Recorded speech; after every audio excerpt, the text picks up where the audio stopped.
మరి నీకెంత అవసరం రా ఒరే గాడిద? ఒక సేవకుడు అన్నీ మానుకొని వస్తున్నాడు నీ కోసం అంటే, ఒరే నిలబడి వాడి కోసం. వాడికి ఏది అవసరమో నువ్వు చూడు. వాడి ఖరీదేంటో అసలు నువ్వు ఖరీదు కట్టలేవు. వాడు చెప్పే మాటకు నువ్వు ఖరీదు కట్టలేవు. వాడు ఏమీ తీసుకోకుండా వస్తున్నాడు. సేవకుని దగ్గరికి వచ్చినప్పుడు వాడు చేసే పనులు, వాడు చేసే ఆశ్చర్యకార్యాలు ఉచితంగా చేస్తాడేమో, కానీ మరి భోజనం తిండి పెట్టవా? అడిగి బట్టలు ఇవ్వవా? సేవకుడికి బట్టలు ఇవ్వాలి, సేవకుడికి చెప్పులు కొనాలి, సేవకుడికి ఆహారం పెట్టాలి, సేవకుడికి చేతి ఖర్చులు ఇవ్వాలి, సేవకుడు మంచి చెడ్డలన్నీ చూడాలి. వచ్చేయండి అని పిలుస్తున్నారు. రావడానికి ఎంత అవుద్దా అంటే, ఎంత అవుద్దా, మేము ఎలా చేస్తామండి. మరి ఎందుకురా పిలిచావు? ఎందుకు పిలిచావు? సేవకుడు నీ కోసం విలువ కట్టలేని ఖరీదైన జ్ఞానాన్ని తెస్తున్నాడు. జ్ఞానం ఊరకనే కావాలి నీకు? జ్ఞానం ఊరకనే కావాలా? బైబిల్ ఏం చెప్పింది నీకు చాలాసార్లు తెలుసు కదా. జ్ఞానాన్ని కొనుక్కోమన్నాడా? పంచే అన్నాడా? జ్ఞానాన్ని కొనాలి.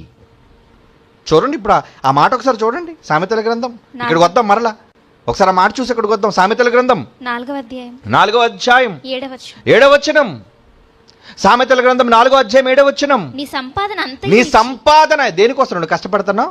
ఏ బిజినెస్ నీది? రియల్ ఎస్టేటా? ఉద్యోగమా? సెంట్రల్ గవర్నమెంట్ జాబా? రే, నీ జీతం అంతా ఇచ్చి బుద్ధి సంపాదించుకో. బుద్ధి పరలోకాన్ని నిన్ను చేర్చే బుద్ధి. ఎక్కడుంది బుద్ధి?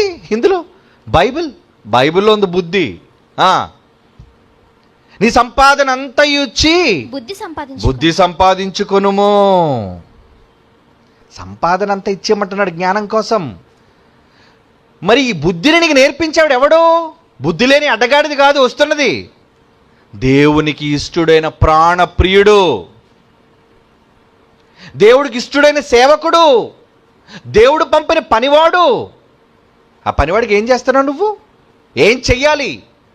సంచి పట్టుకోవద్దు అన్నాడు. సంచిలో ఏవి నింపుకోవద్దు నాయన, నా పిల్లలు ఉన్నారు కదా, వాళ్ళు చూసుకుంటారు లేవయ్యా. ఎందుకు తీసుకెళ్ళొద్దు అన్నాడు? చదవండి. అందుకే ఇప్పుడు రండి మరలా మత్తయి సువార్త 10వ అధ్యాయం 9వ వచనం.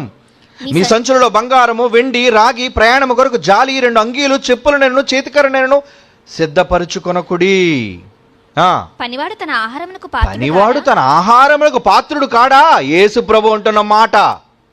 పనోడాడు, సేవకుడు వాడు. పనివాడికి ఏం కావాలి? వాడికి ఆహారం. అంటే ఇడొక్కడికి అన్నం పెడితే సరిపోదు. మరి ఇంటి దగ్గర భార్య బిడ్డలు ఆకలితో చావాలా?